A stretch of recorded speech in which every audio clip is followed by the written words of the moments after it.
అందరికీ నమస్కారం మిత్రులారా. ఈరోజు దేశంలో ఎన్డీఏ పరిస్థితి అంటే బీజేపీ పరిస్థితి ఏమంత బాగున్నట్లేదు.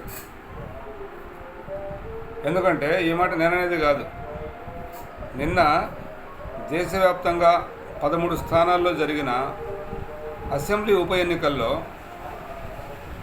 ఎన్డీఏ ప్రభుత్వం అంటే ఎన్డీఏ కూటమి ఘోర పరాజయాన్ని చవిచూసింది. అంటే 13 చోట్ల జరిగితే శాసనసభ ఎన్నికలు ఉప ఎన్నికలు, వాటిల్లో 10 చోట్ల ఇండియా కూటమి ఘన విజయం సాధించింది. ఒకచోట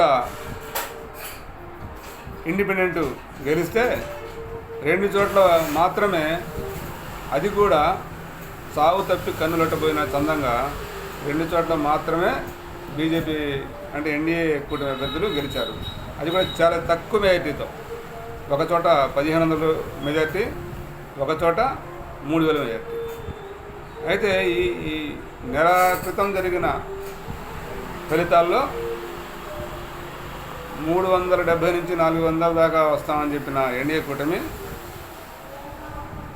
ఇప్పుడు మన చంద్రబాబు నాయుడు గారు, నితీష్ కుమార్ గారు సపోర్ట్ తోటి ప్రభుత్వాన్ని ఏర్పాటు చేస్తే ఫలితాలు వచ్చిన నెల తర్వాత జరిగిన ఈ ఉప ఎన్నికల్లో ఘోర పరాజయాన్ని చవిచూసింది బీజేపీ. ఈ పరిస్థితులను బట్టి చూస్తే రాబోయే రోజుల్లో ఇంకా మళ్ళీ ఇంకా ఒక 3 నెలల్లో 3 రాష్ట్రాల్లో మహారాష్ట్ర, జార్ఖండ్, ఛత్తీస్గఢ్ 3 రాష్ట్రాల్లో మళ్ళీ అసెంబ్లీ ఎన్నికలు ఉన్నాయి.